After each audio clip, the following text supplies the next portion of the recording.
जो शब्द तुष्टीकरण, चाहे देश में लोकसभा के चुनाव हो रहे हैं, विधानसभा के चुनाव हो रहे हों, ये शब्द उछल ही आता है। अब प्रधानमंत्री नरेंद्र मोदी जब कानपुर में वोटरों को संबोधित कर रहे थे तो उन्होंने जिक्र किया गोवा का। गोवा में तृणमूल कांग्रेस पार्टी चुनाव लड़ रही है, तृणमूल चुनाव लड़ रही है और उसका गठबंधन एक क्षेत्रीय पार्टी से है। अब जिस तरह का ये गठबंधन है, क्या वो परेशानी खड़ी कर सकता है? क्योंकि वो अपने आप में एक ऐसी क्षेत्रीय पार्टी है जिसकी तरफ लोग जा सकते हैं, लेकिन नहीं, टीएमसी के महुआ मोइत्रा ने जो एक बात कही, उस कारण ये पूरा जिक्र छिड़ा है। दूसरे चरण के चुनावों के बीच पीएम ने कानपुर की जनसभा में इसका जिक्र किया। टीएमसी सांसद महुआ मोइत्रा ने चुनाव लड़ने की जो वजह गोवा की बताई वो थी हिंदू वोटों को बांटना। जाहिर है ये बात बीजेपी के गले नहीं उतरी, उसने इसे तुष्टीकरण की राजनीति बताते हुए प्रहार किए। पूरी दुनिया में और आजाद भारत की राजनीति में तुष्टीकरण का अस्तित्व लंबे समय से है। शाब्दिक रूप से देखें तो तुष्टीकरण शब्द का मूल है तुष्ट यानी खुश करना। इस तरह तुष्टीकरण का मतलब किसी वर्ग, व्यक्ति या देश को खुश करने के लिए किया गया खास काम। पूरी दुनिया में यह शब्द अलग अलग कारणों से इस्तेमाल होता रहा है। कई देश इसे अपनी विदेश नीति में भी इस्तेमाल करते रहे। 1935 से 1939 के बीच नाजी जर्मनी और फांसीवादी इटली का सामना करने के लिए ब्रिटेन ने इसका इस्तेमाल अपनी विदेश नीति के लिए किया था। तब ब्रिटेन ने युद्ध करने से बचने के लिए इन देशों को खास रियायतें दी थी। भारतीय राजनीति में खास वर्गों को खुश करने और वोट खींचने के लिए जो काम किए जाते हैं उसे तुष्टीकरण कहा जाता है।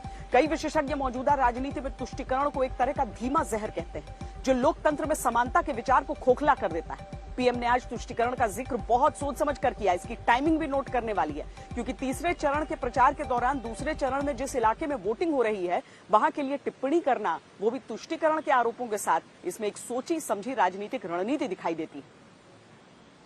आप खुलेआम कहें कि हम हिंदू वोटों को बांटना चाहते हैं, तो आप किसके वोट इकट्ठा करना चाहते हो?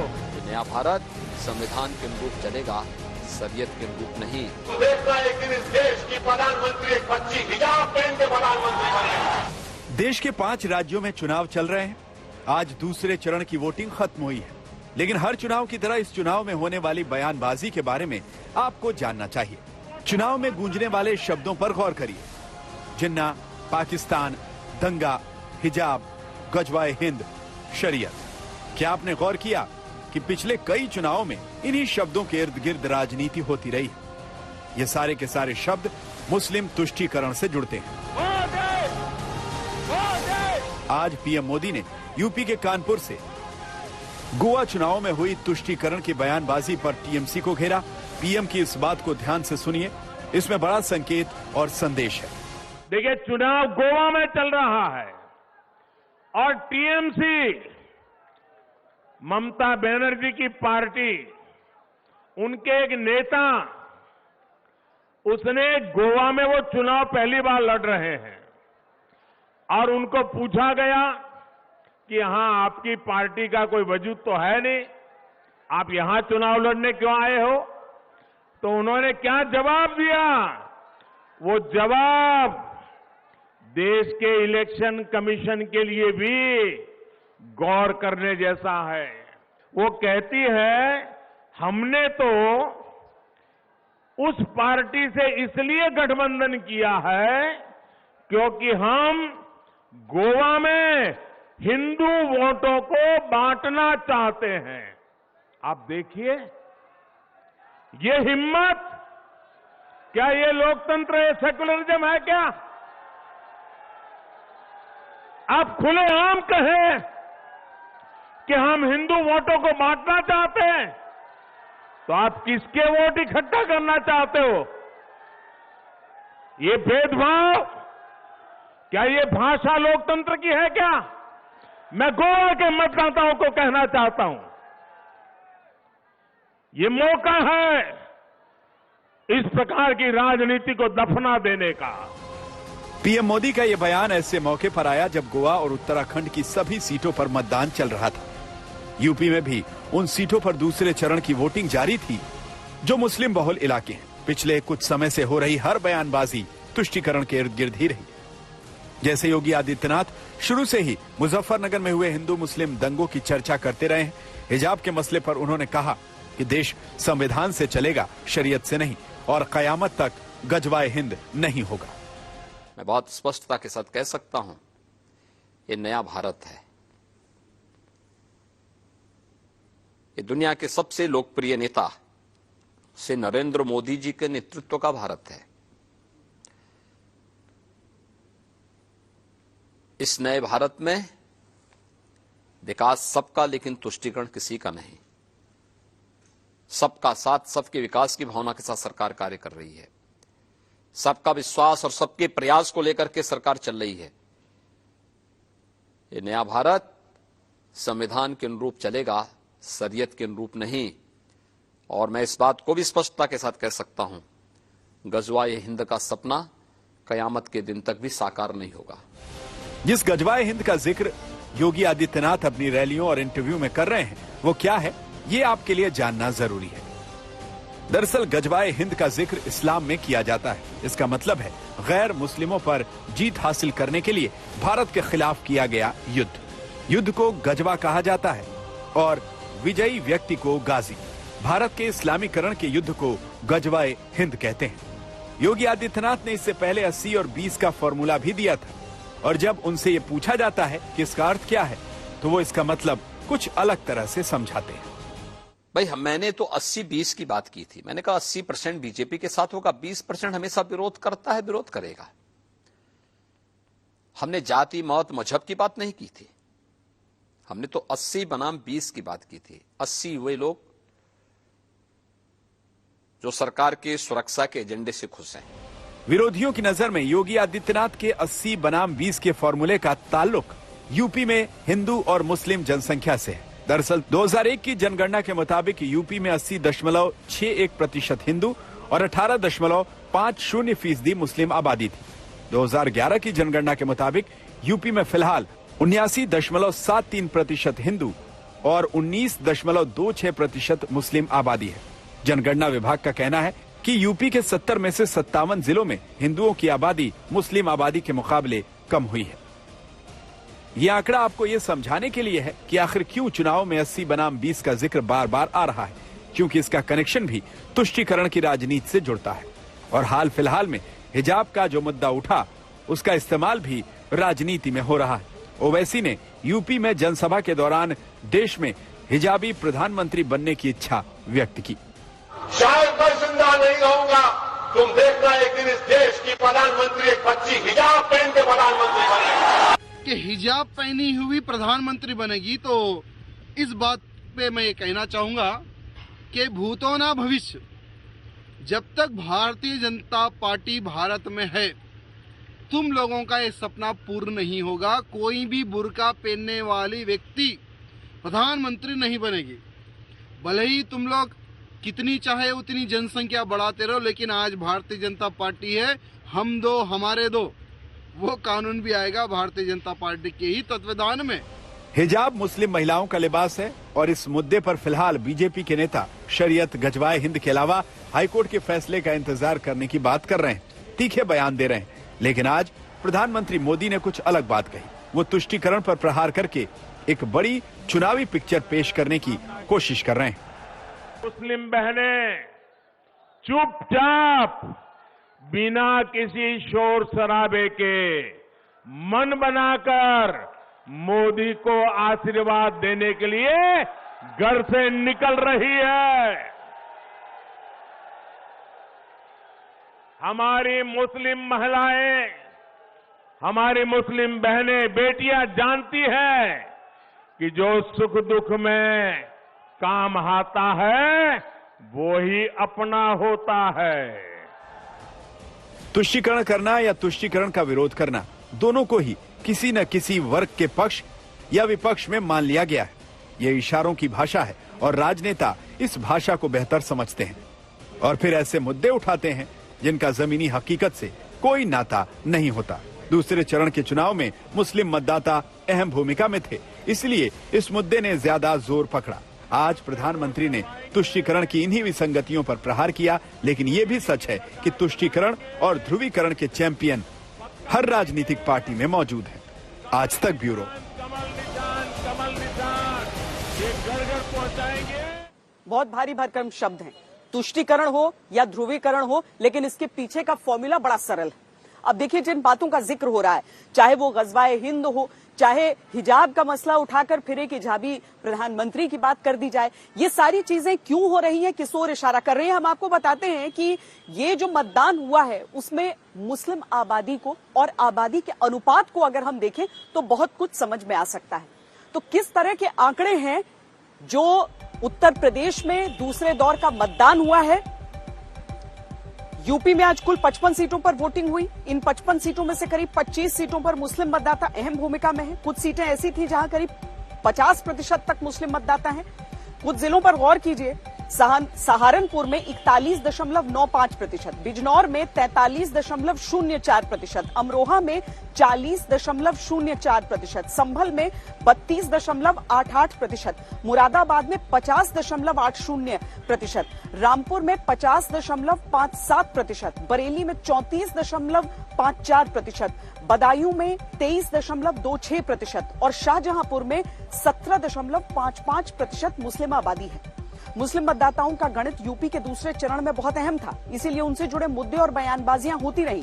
यहां तक कि उत्तराखंड और गोवा की बात है तो उत्तराखंड में 2011 की जनगणना के अनुसार 82.97% हिंदू और 13.95% मुस्लिम आबादी है। कुल 70 सीटों में से करीब 23 सीटों पर 15 से 50% तक मुस्लिम मतदाता हैं।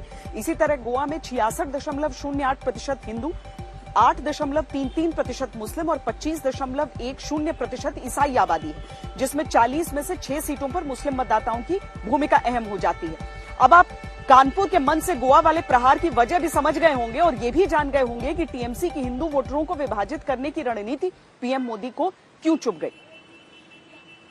तो कुल मिलाकर गोवा की बात हो रही थी, टीएमसी वहां कितना प्रभाव करेगा पता नहीं, लेकिन तुष्टीकरण के इस आरोप से बाकी राज्यों की बात तो हो ही जाती है। अब आज जो दूसरे चरण का मतदान उत्तर प्रदेश में हुआ है उसकी भी बात कर लेते हैं। जिस तरह की वोटिंग हुई है, सुबह से ही बहुत उत्साह मतदाताओं के मन में नजर आया और लोग बढ़ चढ़कर बाहर निकले अपने घरों से वोट डालने के लिए। यूपी की 55, उत्तराखंड की कुल 70 और गोवा की सभी 40 सीटों पर वोटिंग थी। मतदाताओं के जोश की वजह से तीनों राज्यों में अच्छी वोटिंग हुई है। शाम 5 बजे तक यूपी में 60.3%, उत्तराखंड में 59.37%, गोवा में 75% वोटिंग हुई। ये आंकड़े आगे बदल सकते हैं। मतदान के मामले में 2017 के चुनावों में यूपी की इन 55 सीटों पर 65.67% वोटिंग हुई थी। इसी तरह 2017 में उत्तराखंड की 70 सीटों पर 64.8% और गोवा में 81.4% वोटिंग हुई थी।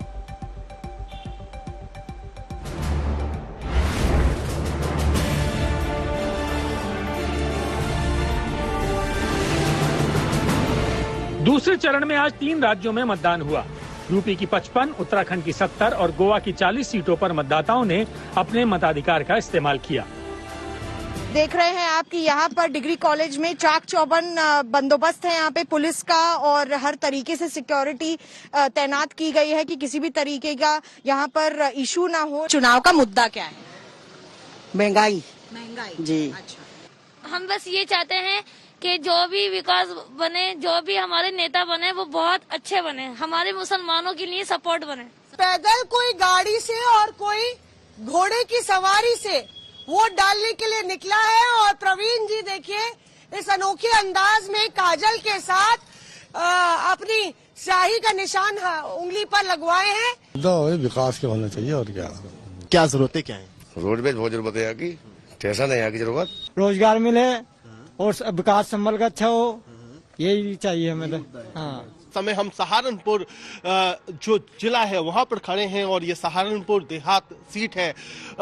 सुबह से ही लंबी कतार वोटरों की। मुद्दे तो इस बार वैसे अलग ही रहेंगे, मतलब देखना मिल रहा कि मतलब जो है इस बार चुनाव में बदलाव आ रहा है। यूपी के 9 जिलों की जिन 55 सीटों पर आज वोटिंग हुई, इसमें 2 करोड़ से ज्यादा मतदाता थे। इन मतदाताओं ने आज 586 उम्मीदवारों की किस्मत ईवीएम में कैद कर दी। राजनीतिक विश्लेषक अपने अपने तरीके से दूसरे चरण के मतदान के प्रतिशत का आकलन कर रहे हैं, लेकिन अगर हम पिछले 2 चुनावों का विश्लेषण करें तो पाएंगे कि 2012 के मुकाबले 2017 में बीजेपी को अचानक बड़ी बढ़त मिली थी। 2017 के चुनाव में बीजेपी को 38, समाजवादी पार्टी को 15, बहुजन समाज पार्टी का खाता भी नहीं खुला था, लेकिन कांग्रेस को जरूर 2 सीटें मिली थी। लेकिन 2012 में स्थिति बिल्कुल अलग थी। 2012 में समाजवादी पार्टी को 27, बहुजन समाज पार्टी को 15 सीटें, बीजेपी को 8, कांग्रेस को 3 और निर्दलीय उम्मीदवारों को 2 सीटें मिली थी। 2012 के मुकाबले 2017 में बीजेपी ने ज्यादा सीटें अपने पक्ष में की थी, इसलिए इस बार ऐसे ही चमत्कार की उम्मीद बीजेपी कर रही है। चुनाव भारतीय जनता पार्टी इस बार ऐतिहासिक मतों से रामपुर नगर विधानसभा जीतने जा रही है। लोगों ने सुबह से मुबारकबाद देना शुरू कर दी। सो आई फील, मुझे लगता है कि it's going to be a landslide victory and I am positive. UP के मैदानी इलाकों से अब चलते हैं उत्तराखंड के पहाड़ों पर। उत्तराखंड की 70 सीटों पर भी आज वोटिंग हुई। चुनावी मौसम में कई पोलिंग बूथ पर धूप खिली हुई थी और मतदाताओं की भीड़ लगी थी। उत्तराखंड में कुल 81,72,173 मतदाता हैं, जिन्होंने 632 उम्मीदवारों के लिए वोट किया। मतदाताओं के लिए पूरे राज्य में 11,647 पोलिंग बूथ बनाए गए थे। उत्तराखंड के सीएम पुष्कर धामी ने अपने पूरे परिवार के साथ मतदान किया। धामी को यकीन है कि इस बार भी उत्तराखंड की जनता बीजेपी को चुनेगी। जिस सीट से धामी मैदान में है, उसी सीट से कांग्रेस ने फिर भुवन चंद्र कापड़ी को उतारा है। वो भी जीत का दम भर रहे हैं। माननीय प्रधानमंत्री जी ने उत्तराखंड के साथ जो है हमेशा 2 कदम बढ़ के उन्होंने यहाँ के लिए काम किया है, इसलिए उत्तराखंड की देवतुल्य जनता हमें आशीर्वाद देगी और मेरे मन में कोई संशय नहीं है, उत्तराखंड की देवतुल्य जनता आज भारी मतदान भी करेगी और भाजपा की सरकार भी बनाएगी। देखिए, चुनौती नहीं अवसर, क्योंकि नाकारा आदमी को हराना बड़ा आसान है। पहले जनता को लगे चलो 5 साल कांग्रेस सरकार थी, ये कुछ नहीं कर पाए, तो इस 5 साल में उनकी हकीकत सामने आएगी, कुछ कर ही नहीं सकते। और सब 14 फरवरी का मानो इंतजार कर रहे थे कैसा मौका मिले कि इस जनविरोधी सरकार को मुखाड़ दे। अगर उत्तराखंड के पिछले 2 चुनावों की स्थिति देखें तो बीजेपी और कांग्रेस में कड़ी टक्कर रही है। 2017 के चुनाव में बीजेपी को 56, कांग्रेस को 11 और निर्दलीय उम्मीदवारों को 2 सीटें मिली थी। लेकिन 2012 में स्थिति कांटे की थी। बीजेपी को 31, कांग्रेस को 32, बीएसपी को 3 और अन्य को 4 सीटें मिली थी। यानी इस बार कांग्रेस और बीजेपी दोनों ही अपनी जीत का पक्का दावा नहीं कर सकते। लेकिन कांग्रेस के पूर्व मुख्यमंत्री हरीश रावत को भरोसा है कि इस बार कांग्रेस बीजेपी को सत्ता से उखाड़ फेंकेगी। हम लोग बहुत अच्छा बहुमत पा रहे हैं और मुझे लग रहा है कि लोग भाजपा को दंडित करना चाहते हैं। उत्तराखंड के पहाड़ों से अब गोवा के समंदर की ओर चलते हैं। आज गोवा की 40 सीटों पर भी मतदान हुआ। इन 40 सीटों पर 11,64,522 मतदाता हैं, जिन्होंने 301 उम्मीदवारों पर अपना फैसला सुनाया। मतदाताओं के लिए कुल 1,722 पोलिंग बूथ बनाए गए थे। देखने को ये मिल रहा है कि मुकाबला भी त्रिकोणीय है, क्योंकि जो यहाँ पर क्षेत्रीय पार्टियां हैं वो बेहद अहम भूमिका निभाती हैं। लेकिन इस बीच बीजेपी यहाँ पर जीत की हैट्रिक लगाना चाहती है। प्रमोद सावंत अपनी जीत के बारे में बहुत कॉन्फिडेंट हैं। सैंकुलम से उनका वोट है, वहीं से वो उम्मीदवार हैं बीजेपी के। लेकिन इसके साथ ही सबकी नजरें उत्पल परिकर पर भी टिकी हुई हैं। उत्पल परिकर पैंजिम से निर्दलीय चुनाव लड़ रहे हैं और उनके मुकाबले बाबूश मोन्सराट भी खड़े हुए हैं। बाबूश अब देखिए 5 बार एमएलए रह चुके हैं इस इलाके से, और ऐसे में देखना ये होगा कि लोगों का जो सिंपैथी वोट है वो उत्पल परिकर को मिलता है या फिर बाबूश उन पर हावी रहते हैं। लेकिन तमाम समीकरणों के बीच आम आदमी पार्टी और ममता बनर्जी की पार्टी तृणमूल कांग्रेस भी इस बार मुकाबले को और दिलचस्प बना रही है। गोवा के मुख्यमंत्री प्रमोद सावंत को भी अपनी जीत का पूरा भरोसा है, लेकिन वो वोट देने से पहले भगवान की कृपा के लिए मंदिर पहुंचना नहीं भूले। मुझे पूरा विश्वास है कि आज के दिन फिर से एक बार गोवा के सभी लोग भारतीय जनता पार्टी को वोट करेंगे, मुझे वोट करेंगे और भारतीय जनता पार्टी पूरे मेजोरिटी के साथ यहाँ पे जीत के आ रही है। हमें मिशन 22 में 22+ ये मिशन सक्सेसफुल होगा। मुझे लगता है 15 के ऊपर वो सीरियस नहीं है। सिर्फ 15 कॉन्स्टिट्यूंसी में सीरियसली कॉन्टेस्ट कर रहे हैं। बाकी तो कॉन्स्टिट्यूंसी ऐसी तरह से सेटिंग के लिए उन्होंने किसी को दे डाली है। जीत के दावों के बीच ये समझना भी जरूरी है कि गोवा के पिछले विधानसभा चुनाव में क्या हुआ था और उसके बाद सरकार कैसे बनी थी। दरअसल 2017 के चुनाव में गोवा में बीजेपी को 13, कांग्रेस को 17, एनसीपी को 1, एमजी को 3, जीएफपी को 3, आम आदमी पार्टी को 0 और निर्दलीय उम्मीदवारों को 3 सीटें मिली थी। यानी किसी को भी चुनाव में बहुमत हासिल नहीं हुआ था। लेकिन मनोहर पर्रिकर ने पूरा गणित बीजेपी के पक्ष में ला दिया था। उस वक्त बीजेपी ने 27 विधायकों का संख्या बल जुटाकर सरकार बना ली थी। लेकिन अब की बार क्या स्थिति बनेगी ये कहना मुश्किल है।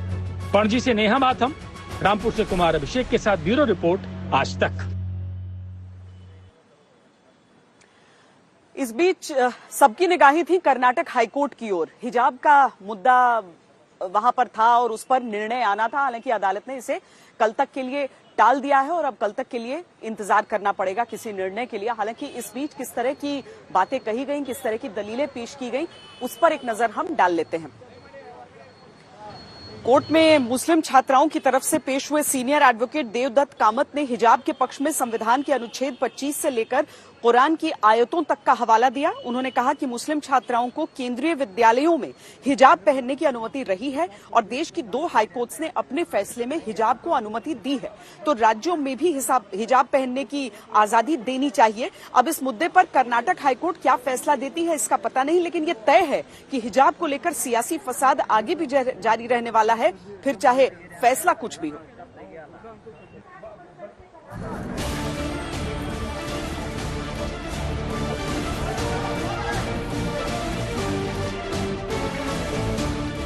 हिजाब विवाद के बाद कर्नाटक में आज से स्कूल फिर खुल गए। कई मुस्लिम छात्राएं फिर से हिजाब पहनकर भी आईं। पिछली बार की तरह स्कूल के बाहर मौजूद टीचर ने हिजाब पहनने वाली छात्राओं को गेट पर ही रोक लिया। कहा गया कि हिजाब हटाओ, स्कूल में प्रवेश पाओ। इस बार उतना विरोध नहीं हुआ और छात्राएं हिजाब हटाने पर मान गईं।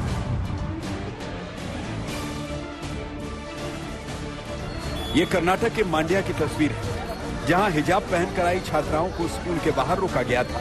छात्राओं के माता पिता को तर्क दिया गया कि कोर्ट का आदेश है, इसलिए हिजाब उतारना ही पड़ेगा। छात्राओं ने आदेश का पालन किया और स्कूल में एंट्री मिल गई। तुमकुर में भी यही परिस्थिति दिखाई दी। यहाँ भी स्कूल में प्रवेश पाने के लिए छात्राओं को हिजाब उतारना ही पड़ा। लेकिन शिवमोगा में आज जब ये छात्राएं हिजाब पहनकर परीक्षा दे रही थी, तो यहाँ इसका विरोध हुआ, जिस पर इन छात्राओं ने परीक्षा से ज्यादा हिजाब को जरूरी माना और उठकर चली गईं। कर्नाटक के अलग अलग शहरों की तस्वीरों से साफ है कि हिजाब का विवाद अभी थमने वाला नहीं। आज ये मामला कर्नाटक हाईकोर्ट में था और सबकी नजर कोर्ट की कार्यवाही पर थी। माना जा रहा था कि कोर्ट के रुख से सब साफ हो जाएगा।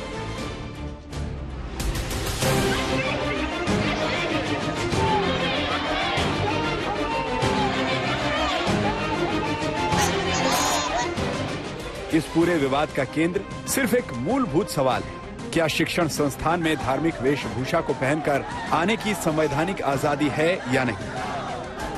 संविधान के जानकार कहते हैं कि किसी भी शैक्षणिक परिसर में किसी व्यक्ति को उसकी अनिवार्य धार्मिक वेशभूषा के आधार पर नहीं रोका जा सकता। हालांकि उन्हें साबित करना होगा कि ये वेशभूषा धार्मिक रूप से अनिवार्य है। यही बात आज कर्नाटक हाईकोर्ट के सामने मुस्लिम छात्राओं की तरफ से याचिका दायर करने वाले वकीलों ने रखी। हाईकोर्ट में सुनवाई के दौरान छात्राओं की तरफ से दलील दे रहे वकील देवदत्त कामत ने कहा कि हिजाब पर प्रतिबंध लगाने वाला सरकारी आदेश सही नहीं। सरकारी आदेश के अनुसार हिजाब पहनना अनुच्छेद 25 के तहत नहीं आता। ये पूरी तरह से गलत है। देवदत्त कामत ने अपनी दलील को मजबूत बनाने के लिए कहा कि मद्रास हाईकोर्ट और बॉम्बे हाईकोर्ट ने अपने फैसले में हिजाब को अनुमति दी है, इसलिए राज्य को भी ये आजादी होनी चाहिए। जिस तरह से सिख छात्रों के लिए पगड़ी की अनुमति है, उसी तरह मुस्लिम छात्राएं देश भर में हिजाब पहनती हैं। इस दौरान कोर्ट ने पूछा कि आखिर कब से शिक्षण संस्थानों में ये छात्राएं हिजाब पहन रही हैं। इस पर वकील कामत ने कहा कि छात्राएं पिछले 2 सालों से हिजाब पहन रही हैं। इतना ही नहीं, कामत ने हिजाब को धार्मिक एंगल से जोड़कर अपनी दलील भी दी। तो इस पर कोर्ट ने पूछा कि क्या कुरान में इसे इस्लाम का हिस्सा बताया गया है। तो इस पर कामत ने हिजाब पहनने के पक्ष में कुरान की आयतों का जिक्र करते हुए कहा कि कुरान में महिलाओं की नजर नीची रखने और खुद को पर्दे में रखने को कहा गया है। हिजाब विवाद के राजनीतिकरण के मुद्दे पर एडवोकेट मोहम्मद ताहिर ने कोर्ट से कहा कि मीडिया में याचिकाकर्ताओं की व्यक्तिगत जानकारी दी जा रही है, इसीलिए मैं मीडिया के खिलाफ निर्देश चाहता हूँ। इस पर चीफ जस्टिस ने कहा कि हमने मीडिया से अपील की है, अगर आप सब कहें तो हम लाइव स्ट्रीमिंग बंद कर सकते हैं, वही हमारे हाथ में है। हम मीडिया को रोक नहीं सकते। जहां तक चुनाव की बात है तो इस पर चुनाव आयोग को फैसला करना है। इसके बाद बहस को कल तक के लिए रोक दिया गया, यानी मामला टल गया और इस पर चल रही सियासत को टेक्निकली 1 दिन और मिल गया। जो लोग सपना देख रहे हैं गजवाई हिंद का, मैं बहुत स्पष्टता के साथ कह सकता हूं, ये नया भारत है। ये नया भारत संविधान के अनुरूप चलेगा, शरीयत के अनुरूप नहीं। वैसे हिजाब का विवाद धार्मिक रंग से ज्यादा राजनीति का प्रिय मुद्दा बन चुका है। अब ये तय है कि यूपी के 7 चरणों की वोटिंग इस पर गूंजती रहेगी। मुझे ये नहीं समझ में आता कि लोग अब बुर्के और कपड़ों पे क्यों आ गए हैं। मतलब हमारी सरकार इतनी नीचे आ जाएगी, इस तबके पे आ जाएगी कि लोगों के कपड़ों तक को नहीं छोड़ेगी। देखिए, सबको राइट्स है, हम हिजाब ओढ़ें ना ओढ़ें, हम क्या पहने, ये सबको राइट्स है। दूसरी बात, क्यों जब माने हमारे प्रधानमंत्री जी जब जाते हैं तो हर तरह का वेशभूषा पहन के खड़े हो जाते हैं। चाइना जाते हैं तो चाइना की टोपी लगा के खड़े हो जाते हैं, नेपाल जाते हैं तो नेपाल के बन जाते हैं, कहीं जाते हैं तो। और ऐसे योगी जी ने जब कहा है कि वो जो वाला कपड़ा होता है, कौन सा रंग कहलाता है, ऑरेंज वाला, भगवा कलर जो होता है, वो आप पहनिए, वो पहन के निकलते हैं। तो अगर हम हिजाब करते हैं तो उसमें क्या बुराई है, उनको क्या दिक्कत है? तो ये गलत है। आप किसी पे जबरदस्ती अपनी चीजें लादना, किसी एक कम्युनिटी के ऊपर कम्युनिटी को दबाना, उस पे जुल्म करना, ये कहीं से नहीं है। हालांकि ये बहस कपड़ों को लेकर नहीं, यूनिफॉर्म को लेकर है।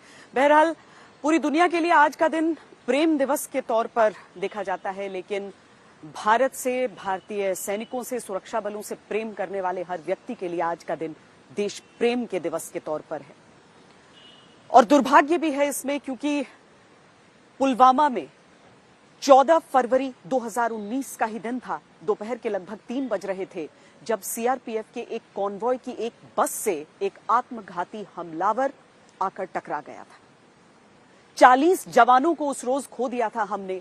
हर साल उस दर्द को महसूस करते हैं, अपने उन वीर गति को प्राप्त जवानों को याद करते हैं, और ये भी याद करते हैं कि उसके ठीक 12 दिन बाद यानी 13वीं के रोज पाकिस्तान को सबक सिखाया गया था। भारतीय एयरफोर्स के जवान सीमा को पार करते हुए बालाकोट में एयर स्ट्राइक्स करके लौटे थे। पाकिस्तान के आतंकी अड्डों को नेस्तनाबूद किया था। पाकिस्तान आज भी सिहर उठता है। न जाने कितने महीने, साल तक उसने अपने एयर स्पेस को भारत के लिए बंद रखा था, क्योंकि उसके मन में खौफ है और उसे सच्चाई मालूम है। लेकिन भारत में इस पर राजनीति होती रही, भारत में इस पर सवाल उठते रहे कि सबूत लाओ। राहुल गांधी बहुत आगे बढ़ चढ़कर बालाकोट एयर स्ट्राइक्स के सबूत मांगते रहे, लेकिन अब एक नया नाम आया है। तेलंगाना के मुख्यमंत्री के चंद्रशेखर राव ने अब कहा है कि उन्हें सबूत चाहिए। इसे आप कह सकते हैं कि ये सबूतों का सीजन 2 है।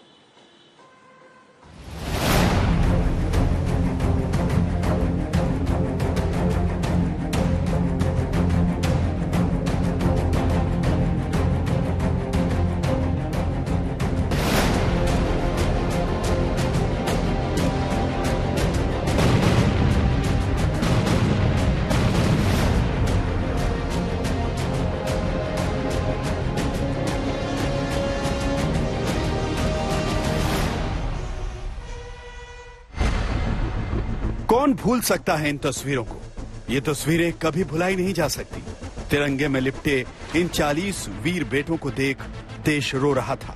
हर देशवासी की आंखों में आंसू और दिल में प्रतिशोध की आग धधक रही थी। फिर 12 दिन में ही भारत ने बालाकोट एयर स्ट्राइक के जरिए बदला लिया और अपने उन 40 शहीद सपूतों को देश ने सच्ची श्रद्धांजलि दी, जिन्होंने देश के लिए अपने जीवन का बलिदान दिया था। पुलवामा हमले और उसके प्रतिशोध को 3 साल हो गए हैं, लेकिन तब शुरू हुआ सियासत का सिलसिला अभी थमा नहीं है। देश के तमाम नेताओं ने उस वक्त पुलवामा हमले पर सवाल उठाए थे और प्रतिशोध लेने वाली एयर स्ट्राइक के सबूत मांगे थे। आज भी तस्वीर वैसी ही है। सरकार की मंशा पर सवाल उठाने वालों की लिस्ट में तेलंगाना के मुख्यमंत्री के चंद्रशेखर राव का नाम भी जुड़ गया है। There is nothing wrong with Mr. Rahul Gandhi on asking for the proof of surgical strike. What was wrong? Even now I am asking. Come on, let the government of India show. It is the responsibility. There are apprehensions among the people. BJP makes mispropaganda, false propaganda. That is why people are asking for a proof. And in democracy, you are not a खबरदार में आज के लिए इतना ही। देश और दुनिया की बाकी खबरों के लिए आप देखते रहिए आज तक।